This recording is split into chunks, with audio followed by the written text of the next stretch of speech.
Assalamualaikum warahmatullahi wabarakatuh. Perkenalkan nama saya Cista Delia Friansi Kartika dengan NIM akhir 103 dari kelas Gizi 5A dan hari ini saya akan menjelaskan tentang analisis asupan gizi menggunakan metode Weight Food Record atau WFR. Jadi, apa itu WFR? WFR sendiri merupakan metode asesmen diet kuantitatif individu yang dilakukan dengan cara menimbang seluruh makanan dan minuman yang dikonsumsi oleh responden. Makanan yang ditimbang ini bukan hanya saat di awal saja, melainkan juga jika ada sisa makanan itu juga harus ditimbang. Lalu, selain kegiatan menimbang makanan, di WFR ini juga ada pengisian deskripsi makanan, metode penyiapan makanan, dan nama merek dari makanan atau minuman tersebut. Karena keakuratannya dalam pengukuran, WFR ini bisa disebut sebagai gold standard dalam metode asesmen diet kuantitatif individu. Lalu, untuk praktikum kali ini, responden saya bernama Albina Jasmine dengan BB 65 kilo, TB 153 cm, dengan usia 20 tahun dan jenis kelamin perempuan. Berikut adalah forum WFR dari Albina sendiri.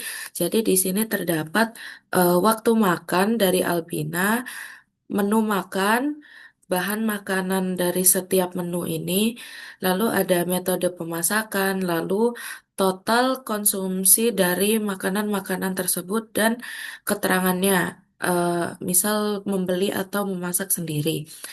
Jadi dalam praktikum kali ini kita melakukan selama 3 hari, di mana day one dan day two ini adalah weekday dan day three-nya adalah weekend.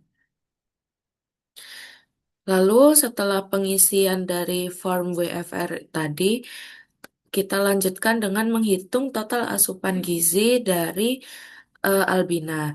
Jadi di sini ada menu, bahan makanan, lalu total konsumsinya, dan di sini terdapat kandungan gizinya.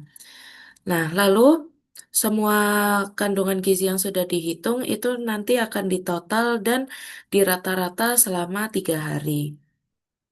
Nanti angka yang kita gunakan adalah angka rata-rata 3 hari tersebut. Selanjutnya yaitu kita menganalisis asupan zat gizi makro dari Albina. Untuk cut off yang kita gunakan itu ada cut off WNPG, di mana cut off WNPG ini digunakan untuk analisis khusus energi.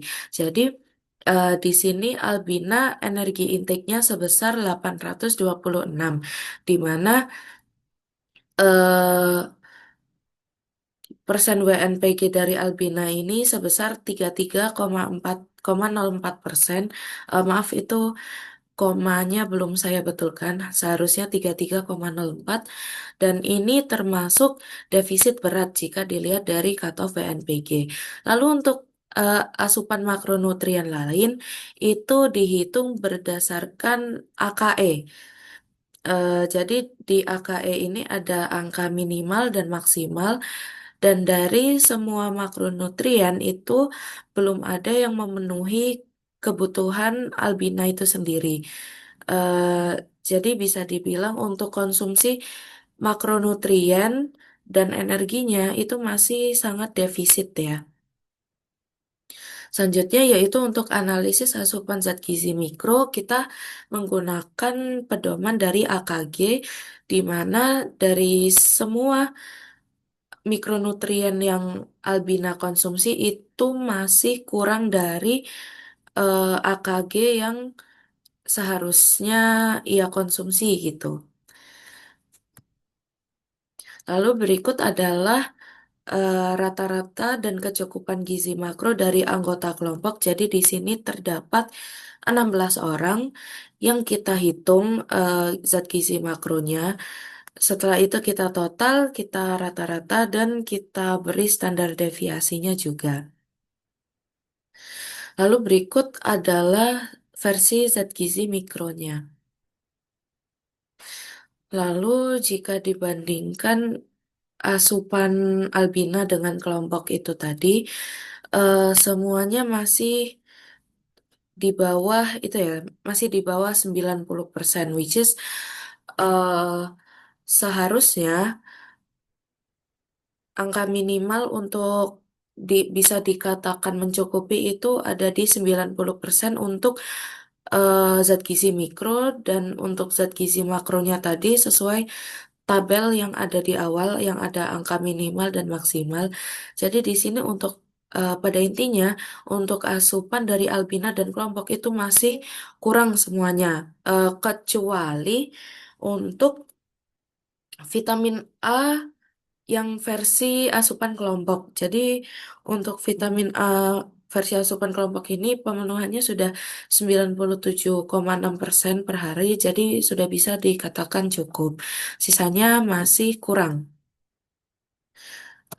Jadi itulah presentasi saya untuk WFR. Terima kasih. Wassalamualaikum warahmatullahi wabarakatuh.